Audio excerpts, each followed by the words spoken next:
Well, that's really soft. I like rubbing it.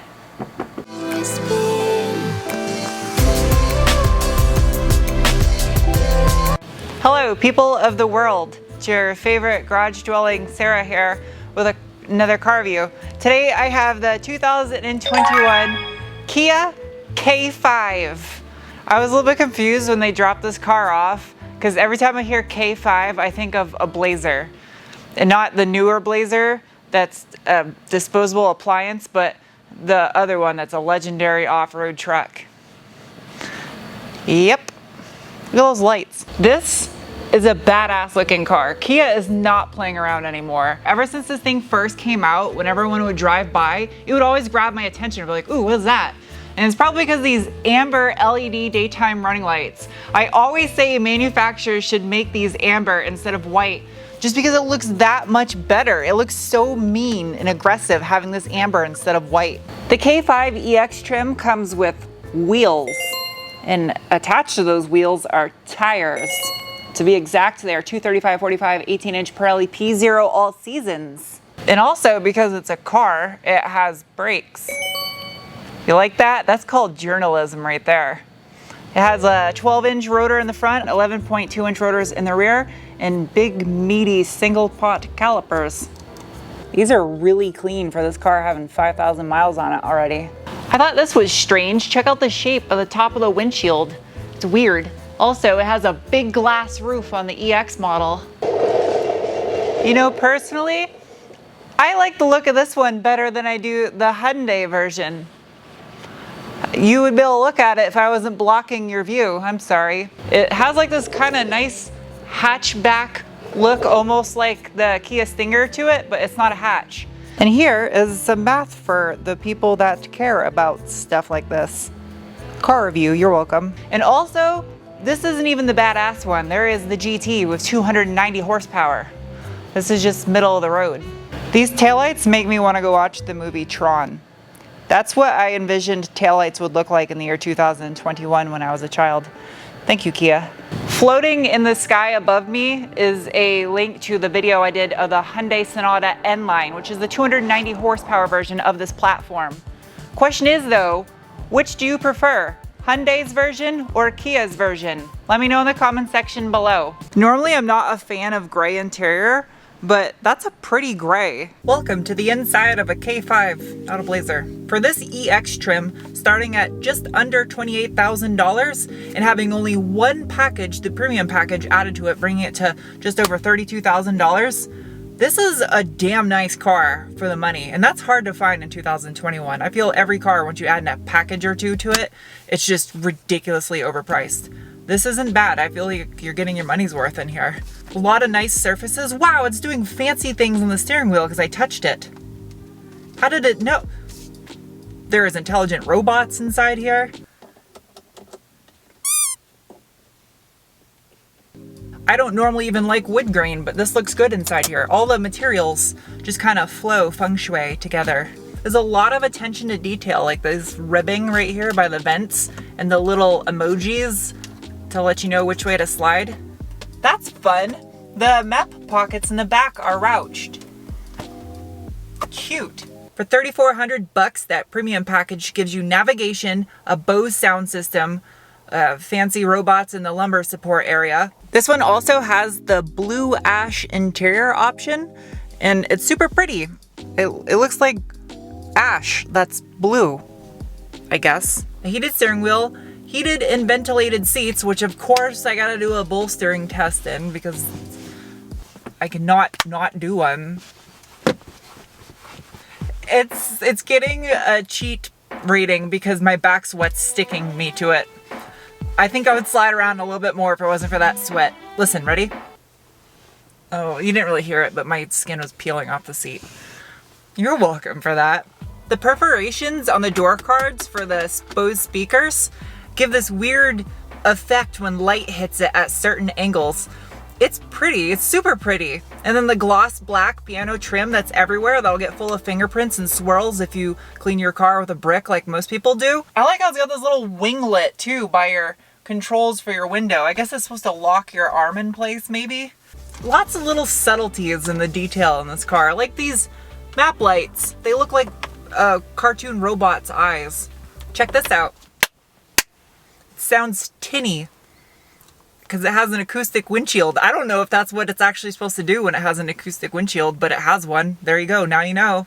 It has power seats, in case you were caring about that. All right, let's fire this thing up and go over the tech bits. Whoa. It's got a little like laser graphic that scans the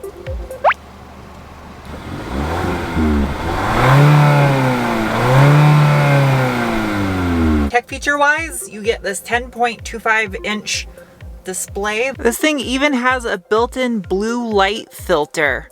That's insane. Some people's smartphones barely even have that. I'm not gonna sit here and tell you what every single safety feature is. Google exists for a reason. FCA, BCA, RCCA, SEA, LKA, LFA, DAW, LVDA, HBA. This is, you watch car reviews on YouTube to get the visual appeal of what it's like, because words are boring. It also has wireless charging for your smartphone, but it has this little plastic cartridge that your phone slides into. It's like an old school Sega or Nintendo cassette holder. It's fun. Kia and Hyundai need to just go in here and change the title of this from Lively Forest to fucking bird noises. You know how excited I get about bird noises in a car. And of course, the little fun tubes with the lights in there for your satellite radio stations. Love that. I found myself paying less attention to driving because I was paying more attention to the attention level gauge, because it's kind of like a game. I was trying to get the coffee cup full again. You can even go into the menu on the infotainment system and your battery will die if the car's not on, and you can change the way your gauge cluster theme looks. That's fun. It even says K5 on the door sill back here. That's cute.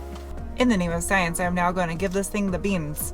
As far as drive modes go, there's a little knob right here in the center that you can turn and go from custom to sport to normal and to smart. I'm gonna put it to sport. Disable traction control and let this thing eat. Ready? Go. There you go, some torque shove.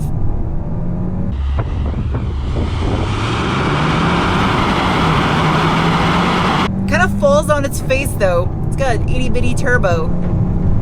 That's good. It's adequate. It's a little above adequate. It's got a little bit of spice to it. You can tell it's a small turbo though. Foot struts, thank you. Hello, welcome to Garage Science with Sarah. Under the hood of this 21 Kia K5 EX is the Smart Stream 1.6 turbo all aluminum 4-cylinder that produces 180 horsepower at 5,500 RPM and 195 pound-feet of torque from 1,500 to 4,500 RPM. I normally hate fake carbon, but I like that they put that little bit of accent detail on these engine covers. It's cute. There's so much plastic on this engine. I guess you don't have to worry about anything corroding in here. Codenamed the Golf 4 Foxtrot Papa, this engine is a first of its kind that employs continuous variable valve time duration, which means that this thing can vary how long it keeps the intake valves open independently from the engine's timing.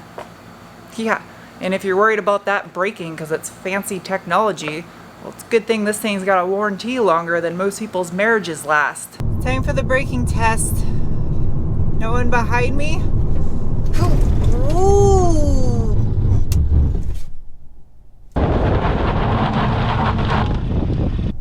I feel the stopping distance was average, but it did something weird to my brain and vision. Either that or I'm just starting to get brain damage slowly from doing all these braking tests. Hello, I'm back. I could sit here and blab on about the fact this has an 8-speed automatic transmission with front-wheel drive, or I could just shut the up and show you. Come on, it's a base model, so it's got some pockets where the exhaust should be. This thing is ready to accept a rear diff and axles to make this thing all-wheel drive. That charcoal canister is in a nice location to access too. Well, all the connections are really easy to get to. I don't think this would be very hard to work on. This mid pipe is straight as a telephone pole. I don't know if telephone poles are actually straight, but this one's pretty straight. Look at that. There's a steering rack up inside there. Dude, there is so much room above the steering rack on this car on the back side of the engine. Tons and tons of room back there. I really would not mind working on this car. I know I said I was going to show you the 8-speed automatic transmission, but I can't take the cars apart that I review. I'm sorry. It's hidden underneath this. Well, that's really soft. I like rubbing it. It's hidden up under here, but you can see the dog bone mount. That counts for something, right? Pretty sure this is the longest anti-sway bar end link I have ever seen in my entire life. That thing is like 2 feet long. That's crazy. Well, there you go. As a car enthusiast, it's difficult to review a car when it's not the highest performance version available, because all that's going on in my head is like, how can I modify this thing to make it handle better, to go faster, or be louder? And that's not what the type of person that's buying the bottom of the model line or the middle of the model line version of a car cares about. They care about how does it act as an appliance. And I have to say, as an appliance, this car does appliance things exceptional. It's comfortable. Ooh, here's a corner. Can I check it into it? Yeah, and this corner is bumpy too. What's a real test though is if a base model is fun to drive, because then you know the high performance version is going to be that much better. And this is fun to drive. That's weird. The steering was kind of light and vague, just driving normal traffic and stuff, but on a windy road, it gives a little bit of feedback. It does get a little heavier. Soaks up bumps in the road nicely.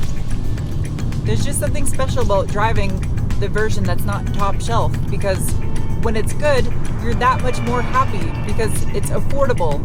If you drive a car that has everything added to it and it's the highest trim spec, best version possible, and it sucks, you're gonna be super disappointed. And if it's good, you're just gonna be like, well, it better be good because it's expensive.